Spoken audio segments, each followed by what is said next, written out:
आज स्थायी समिति की मीटिंग में मतलब चेयरमैन मेरे को घोषित किया गया।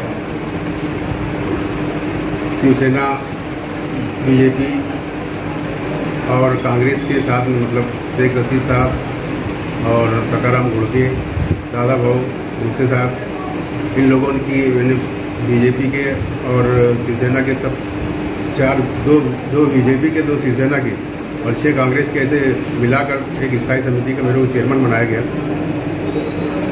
और चेयरमैन बनने के बाद में आप पूछ रहे क्या करेंगे, क्या यानी गांव के लिए क्या करेंगे आप, मतलब सब मिलजुल कर हम गांव के लिए अच्छा डेवलप करेंगे और सबको लेकर चलेंगे।